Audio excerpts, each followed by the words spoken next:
नमस्कार दोस्तों, मैं हूं आनंद और आप सभी का स्वागत है डेली मीम्स एनालिसिस में, जहां हम मीम्स का एनालिसिस करते हैं और उनका रिव्यू करके बताते हैं कि मीमर उस मीम के अंदर क्या कहना चाहता है। तो चलिए आज का पहला मीम ले लेते हैं। देखिए दोस्तों, यहाँ पर सुशांत कपूर की मूवी का सीन है धोनी अनटोल्ड का, जिसमें वो कहते हैं कि जानते हो हम कहाँ हारे। उसमें वो युवराज की बात कर रहे हैं, लेकिन नीचे तेजस्वी यादव है और साथ में है बरखा दत्त। देखिए दोस्तों, अगर आपको ना पता हो तो बरखा दत्त बहुत ही बड़ी मनहूस मानी जाती है। वो जिसके साथ भी खड़ी होती हैं वो हार जाते हैं, चाहे वो कोई पॉलिटिशियन हो, एक्टर हो, खिलाड़ी हो, प्लेयर हो, कोई भी हो, वो हार जाते हैं। तो जैसा कि आप जानते हैं बिहार चुनाव के रिजल्ट आ गए हैं और उसमें तेजस्वी यादव हार गए हैं, तो उनकी हार का ठीकरा फोड़ा गया है बरखा दत्त पर, क्योंकि वो मनहूस हैं और जिसके साथ जाती हैं वो हार जाता है। तो चलिए अब हम अगला मीम लेते हैं। देखिए दोस्तों, जब कज़न की शादी होती है तो लड़की क्या सोचते हैं, वो यही सोचते हैं कि हमारे बगल में भी 2-4 सालियाँ होंगे और उनके साथ हम मज़े लेंगे, लेकिन असल में आप ये कर रहे होते हैं अपनी कज़न की शादी में। तो चलिए अब हम अगला मीम ले लेते हैं। दोस्तों, इस मीम के अंदर मीमर ने जो आज की जो जनरेशन है उसको दिखाया है कि अगर आज की जनरेशन का डॉक्टर अगर कहेगा कि लड़की कैसे पैदा हुई, तो वो कहेगा मुबारक हो आपके घर ओके हुआ है। क्योंकि जो लड़कियां हैं जब व्हाट्सएप पे बात कर रहे हैं तो ओके क्या है, बस यही सब लिखती रहती हैं। और अगर बेटा हुआ तो डॉक्टर क्या कहेंगे, डॉक्टर कहेगा मुबारक हो आपके यहाँ नाइस पिक डियर हुआ है। तो दोस्तों, यहाँ पर मीमर ने उन लड़कियों और लड़कों पर कमेंट मारा है जो सिर्फ यही चीज़ फॉलो करते हैं जब कमेंट करते हैं या फिर चैट करते हैं। तो लड़के ज़्यादातर यही लिखते हैं नाइस पिक डियर दूसरे जो लड़कियां होती हैं उनकी पिक्स पर। तो मीमर ने यहाँ पर उन लड़कों और उन लड़कियों को कटाक्ष मारा है जो ये सब करते हैं। तो चलिए अब हम अगला मीम देखते हैं कि क्या है। देखिए दोस्तों, जैसा कि आप जानते हैं कि मुंबई इंडियंस टीम IPL जीत चुकी है, तो यहाँ पर जितने भी अपोजिट टीम वाले लोग हैं वो यही कह रहे हैं कि पैसों का सही इस्तेमाल कोई इनसे सीखे। तो यहाँ पर 3 इडियट का सीन ले रखा है जिसमें चतुर कहता है कि घंटे का सही उपयोग कोई इनसे सीखे। तो यहाँ पर जो चतुर हैं वो नीता अंबानी की तरफ इशारा कर रहे हैं, क्योंकि नीता अंबानी के हस्बैंड है मुकेश अंबानी और वो पैसों की बदौलत कुछ भी कर सकते हैं। तो यहाँ पर मीमर यही कहना चाहता है कि नीता अंबानी ने दूसरी टीमों को खरीद लिया और मुंबई इंडियंस कब जीत गई। तो चलिए अब हम अगला मीम ले लेते हैं। देखिए दोस्तों, बहुत ही सिंपल मीम है जिसमें ये दिखाया गया है आई लव एनिमल्स, और जो एनिमल है यानी चिकन वो कहता है अच्छा, क्योंकि ज़्यादातर लोग जो बोलते हैं कि आई लव एनिमल वो मुर्गियाँ काट काट के खाते रहते हैं, यानी वो नॉन वेजिटेरियन होते हैं। अब फॉर एग्जाम्पल आप हमें ले लीजिए, हमें एनिमल से कोई प्यार व्यार नहीं है, लेकिन हम पक्के वेजिटेरियन हैं। तो यहाँ पर मीमर ने उन पर सार्केज़म मारा है जो लोग बस ये कहते रहते हैं आई लव एनिमल्स लेकिन चिकन पाड़ के खा जाते हैं। चलिए अब हम अगला मीम देखते हैं क्या है। देखिए दोस्तों, जैसा कि मुंबई इंडियंस IPL जीत चुकी है, तो यहाँ पर कंगना रनौत की पिक है और ऊपर लिखा हुआ है saddest person right now on the planet. क्यों? जैसा कि आप लोग सभी जानते हैं कंगना रनौत की नेक टू नेक फाइट चल रही थी महाराष्ट्र गवर्नमेंट के साथ।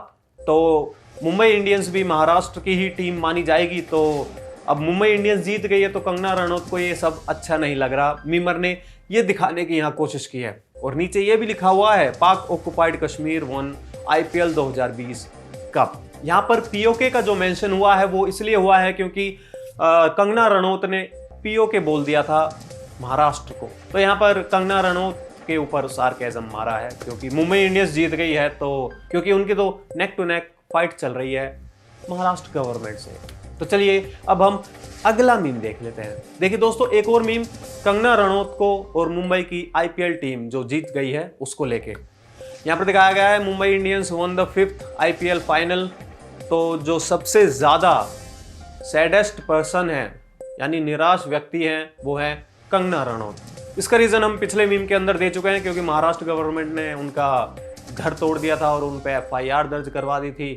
तो इसी के ऊपर है वो, अब क्योंकि मुंबई इंडियंस जीत गई है तो वो अब चीयर अप करेंगे तो यहाँ पर वो सैड हो जाएंगे। चलिए अब हम अगला मीम ले लेते हैं। देखिए दोस्तों, यहाँ पर एक मीमर है जो बहुत ही ज़्यादा कंफ्यूज है। वो कंफ्यूज इसलिए है क्योंकि इसमें मीमर ये लिखता है कि हम अंदर नहीं खा सकते, लेकिन हम अंदर खा सकते हैं अगर जो अंदर है वो बाहर हो। चलिए अब हम अगला मीम ले लेते हैं। देखिए दोस्तों, कुछ भी अजीब चीज 2020 के अंदर होती है तो उसका ठीकरा 2020 पे थोप दिया जाता है। तो 2020 का ये रिएक्शन आया है। हाँ मैंने ही किया है, मैंने किया है, तो क्या करेगा तू। ये 2020 का रिएक्शन है। चलिए अब हम आगे बढ़ते हैं।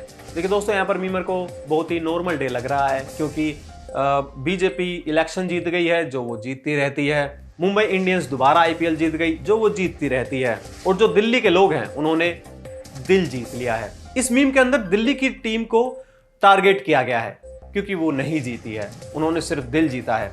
मीमर को गुस्सा बहुत ज्यादा है, लेकिन उसने उजागर नहीं किया।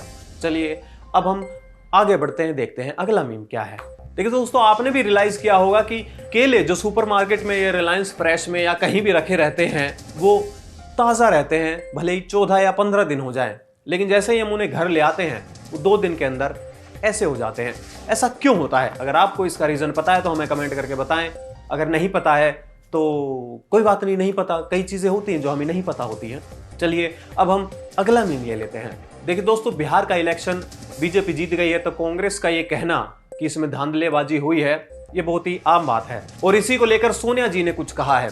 तो वो कहती हैं कि सोनिया जी ने एक बयान जारी किया है, बिहार में एक बार फिर लोकतंत्र की हत्या, सस्ता नहीं सबसे अच्छा बांगर सीमेंट। तो यहाँ पर जो मीमर है उन्होंने जो बांगड़ सीमेंट की एडवर्टाइजमेंट आती है उसकी जो लास्ट लाइन है उसको उठाकर यहाँ चेप दिया है, और उस लाइन को जैसे 3 इडियट के अंदर आमिर खान चतुर को दे देता है वो पर्चा, ऐसे ही मीमर ने वो पर्चा सोनिया गांधी को दे दिया है। और तो जो शुरू की लाइन है उसमें यही लिखा है कि बिहार के लोकतंत्र की हत्या हो गई है, लेकिन जो बाद की लाइन है वो यही है, सस्ता नहीं सबसे अच्छा। तो इसमें समझाने का कुछ है नहीं, आप खुद ही समझदार हैं यार, खुद ही समझ लो यार। चलिए आगे बढ़ते हैं। देखिए दोस्तों, एक मीमर का दिमाग कितनी दूर तक जाता है वो इस मीम से पता लगता है। देखिए दोस्तों, यहाँ पर जो मीमर है वो ये कहना चाहता है कि अगर सेंटा को कोविड हो जाए और वो जो प्रेजेंट बांटने निकले, तो एक दिन के अंदर पूरी की पूरी दुनिया ही तबाह हो जाएगी, क्योंकि सेंटा 25 तारीख को गिफ्ट्स बांटते हैं बच्चों के लिए, और उनको कोरोना हो गया तो फिर वो कोरोना फैला देंगे हर जगह, और ह्यूमन रेस एक रात के अंदर खत्म हो जाएगी। Dark meme. चलिए अब हम अगला मीम ले लेते हैं। देखिए दोस्तों, ये आदमी किसको याद नहीं है? जी हाँ, ये वही हैं जिन्होंने की सरकार बनाई थी। तो आपको ये जानकर खुशी होगी कि ये आरजेडी के उम्मीदवार थे, और सच में वो सपना पूरा हुआ जो हर भारतीय चाहता था। जी हाँ, की सरकार बन चुकी है, यानी वो जीत गए हैं। तो दोस्तों, आज का एपिसोड यहीं समाप्त होता है। अगर आपको ये वीडियो पसंद आई हो तो हमें कमेंट करके जरूर बताएं, और हमारे चैनल को सब्सक्राइब करना बिल्कुल भी ना भूलें, क्योंकि हमारे सब्सक्राइबर कुछ कम होते जा रहे हैं बढ़ने की बजाय। और इस वीडियो को शेयर करना बिल्कुल भी ना भूलें, आप शेयर जरूर करें, और जैसे ही लाइक का बटन दिख जाए लाइक कर दें। वीडियो को लाइक करना बिल्कुल भी ना भूलें।